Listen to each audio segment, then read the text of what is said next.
गण गणपते नमः। वक्रतुंड महाकाय सूर्यकोटि समप्रभा निर्विघ्नं कुरु मे देव सर्वकार्येषु सर्वदा।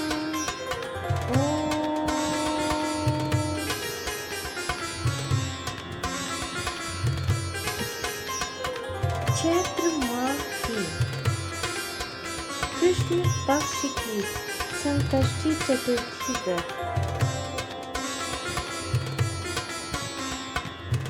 इस बार चैत्र माह की पहली चतुर्थी तिथि 17 मार्च 2025 विकटेश्वर संकष्टी चतुर्थी व्रत मनाई जा रही है।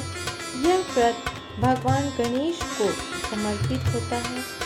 मान्यता यह है कि इस व्रत को करने से जीवन में आ रही सभी समस्याएं दूर होती हैं। साथ ही इस दिन गणपति बप्पा की पूजा करने से घर में सुख शांति और समृद्धि का निवास होता है और हर तरह की परेशानियों का हल निकलता है।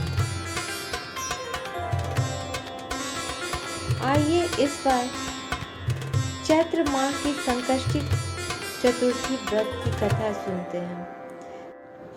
ओम गण गणपते नमः। ओम वक्रतुंड महाकाय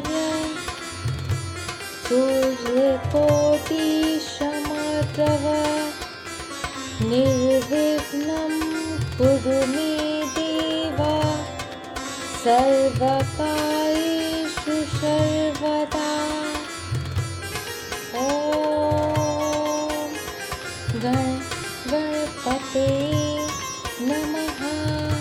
इस दिन सोमवार भी पड़ रहा है जो भगवान शिव को समर्पित है। ऐसे में गणेश जी के साथ शिव और माता पार्वती जी की पूजा करने से विशेष फल की प्राप्ति होती है। भगवान गणेश विघ्नहर्ता है। माना जाता है कि संकष्टी चतुर्थी का व्रत करने से जीवन की सभी समस्याएं दूर होती है और सौभाग्य की प्राप्ति होती है। खासकर इस दिन विधि विधान से पूजा करने से परिवार की सभी परेशानियां खत्म हो जाती है और सुख शांति बनी रहती है। अगर किसी को आर्थिक तंगी, नौकरी में समस्या या पारिवारिक परेशानी हो रही हो तो उसे यह व्रत अवश्य करनी चाहिए। संकष्टी गणेश चतुर्थी व्रत कथा। यह व्रत मकरध्वज नामक राजा की है। पार्वती जी ने पूछा कि हे गणेश जी, चैत्र कृष्ण चतुर्थी को गणेश की पूजा कैसे करनी चाहिए? इस दिन भोजन क्या करना चाहिए? चैत्र मास के गणपति देवता आपका क्या नाम है? उनके पूजन आदि का क्या विधान है? तो आप मुझसे कहिए। गणेश जी ने कहा, हे महादेवी, चैत्र कृष्ण चतुर्थी के दिन विकट नामक गणेश जी की पूजा करनी चाहिए। दिन भर व्रत रखकर रात्रि में षोडशोपचार से पूजन करना चाहिए। ब्राह्मण भोजन के उपरांत स्वयं व्रती को इस दिन पंचगव्य गोबर, गौ का गोबर, मूत्र, दूध, दही, घी पान करके रहना चाहिए। यह व्रत संकट नाशक है। इस दिन शुद्ध घी के साथ बिजौरे नींबू का हवन करने से 5 स्त्रियों की पुत्रवती होती है। हे शैलपुत्री, इसका इतिहास बहुत विचित्र है। मैं उसे कह रहा हूँ। इसे स्मरण मास से ही मनुष्य को सिद्धि मिलती है। प्राचीन काल में सतयुग में मकरध्वज नाम का एक राजा हुए। वे प्रजा पालन के प्रेमी थे। उनके राज्य में कोई निर्धन नहीं था। चारों वर्ण, ब्राह्मण, क्षत्रिय, वैश्य, शूद्र अपने अपने धर्मों का पालन करते थे। प्रजा को चोर डाकू आदि का भय नहीं था। प्रजा स्वस्थ रहती थी। सभी लोग उदार, सुंदर, बुद्धिमान, दानी, धार्मिक थे। इतना सुंदर राज्य शासन होते हुए भी राजा को पुत्र की प्राप्ति नहीं हुई।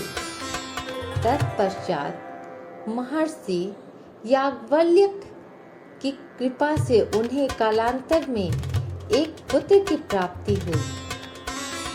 राजा राज्य का भार अपने मंत्री धर्मपाल को सौंपकर विविध प्रकार के खेल खिलौने से अपने राजकुमार का पालन पोषण करने लगे। राज्य शासन हाथ में आ जाने के कारण मंत्री धर्मपाल धन्य धन से समृद्ध हो गए। मंत्री महोदय को एक से एक बढ़कर 5 पुत्र हुए। मंत्री पुत्रों का धूमधाम के साथ विवाह हुआ और वे सब धन का उपभोग करने लगे। मंत्री के सबसे छोटे लड़के के बहू अत्यंत धर्मपरायणी थी। चैत्र कृष्ण चतुर्थी आने पर उसने भक्ति पूर्वक गणेश जी की पूजा की। उसका पूजन और व्रत देखकर उसकी सास कहने लगी, अरे बहू, तंत्र मंत्र द्वारा मेरे पुत्र को वश में करने का उपाय कर रही है। बार बार सास के निषेध किए जाने पर भी जब बहू न मानी तो सास ने कहा, अरे दुष्टा, तू मेरी बात मान नहीं रही है। मैं पीट कर तुझे ठीक कर दूंगी। मुझे यह सब तांत्रिक विचार पसंद नहीं है। इसके उत्तर में बहू ने कहा, हे सासू जी, मैं संकट नाशक गणेश जी का व्रत कर रही हूँ। यह व्रत अत्यंत फलदायक होता है। अपनी कौतूहल की बात सुनकर उसने अपने पुत्र से कहा कि हे पुत्र, तुम्हारी बहू जादू टोने पर उतारू हो गई है। मेरे कई बार मना करने पर भी वह दुराग्रह बस नहीं मान रही है। इस दुष्टा को मार पीट कर ठीक कर दो। मैं गणेश जी को नहीं जानती, ये कौन है और इनका व्रत कैसे होता है। हम लोग तो राजकुल के मनुष्य हैं, फिर हम लोगों को किसी विपत्ति को ये नष्ट करेंगे। माता की प्रेरणा से उसने बहू को मारा पीटा। इतना पीड़ा सहकर भी उसने व्रत किया। पूजनोपरांत वह गणेश जी का स्मरण करती हुई उनसे प्रार्थना करने लगी, हे गणेश जी, हे जगतपति, आप हमारे सास ससुर को किसी प्रकार का कष्ट दीजिए। हे गणेश्वर, जिससे उनके मन में आपके प्रति भक्ति भाव जागृत हो। विभु विश्वात्मा गणेश जी ने सबके देखते ही देखते राजकुमार का अपहरण करके मंत्री धर्मपाल के महल में छिपाकर रख दिया। बाद में उसके वस्त्र आभूषण आदि उतारकर राजमहल में फेंक दिए और स्वयं अंतर्ध्यान हो गए। इधर राजा ने अपने पुत्र को शीघ्रता से पुकारा, परंतु कोई प्रत्युत्तर न मिला। फिर उन्होंने मंत्री के महल में जाकर पूछा कि मेरा राजकुमार कहाँ चला गया। महल में उसके सभी वस्त्र आभूषण तो है, लेकिन राजकुमार कहाँ चला गया।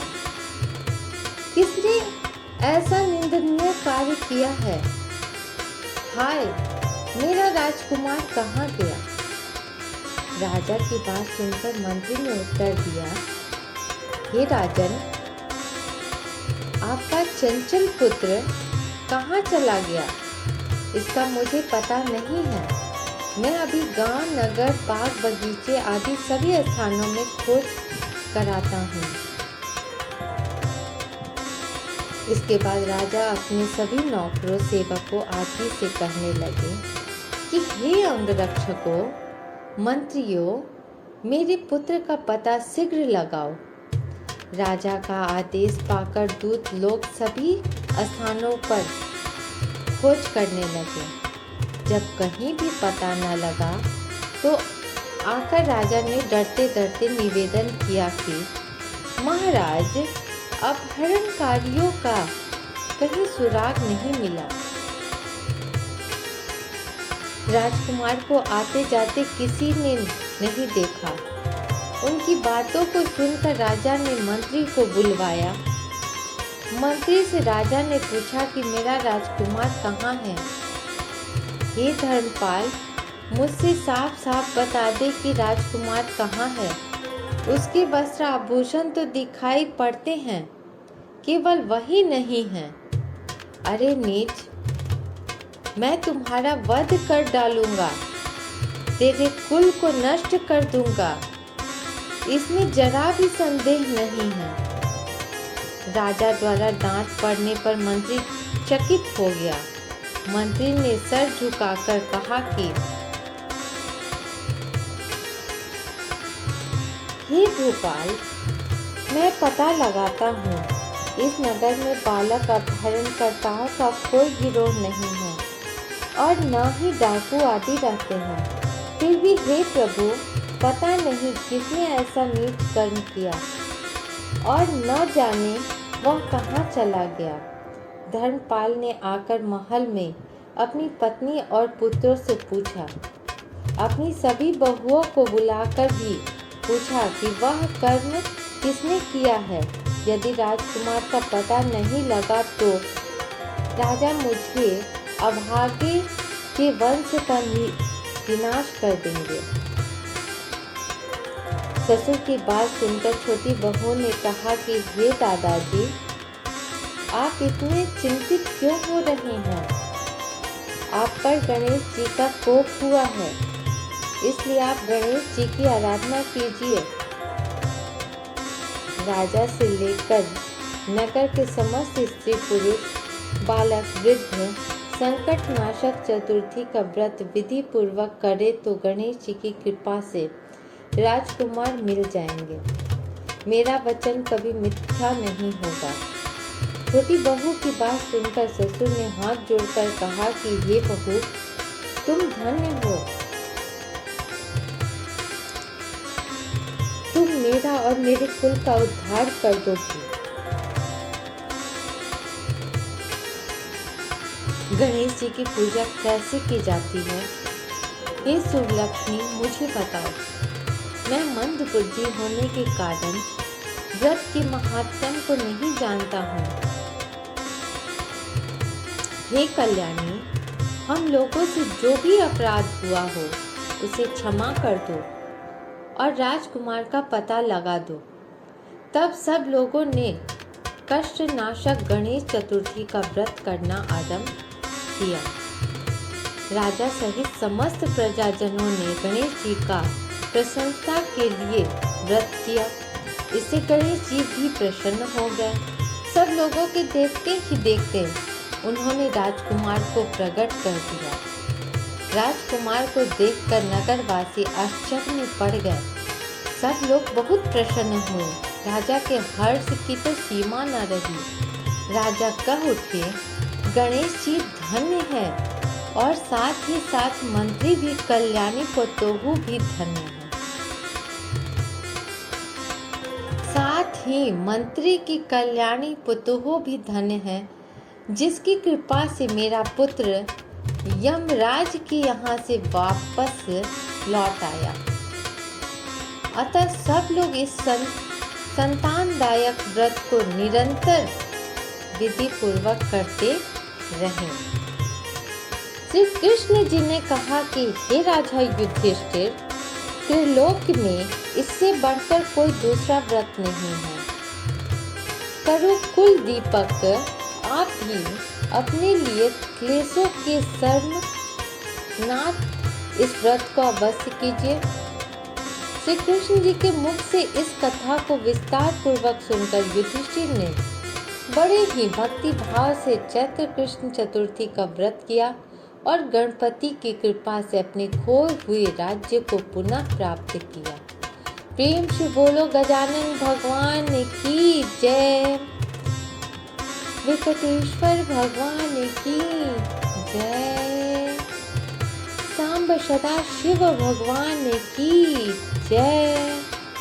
हर हर महादेव, हर हर महादेव, हर हर महादेव।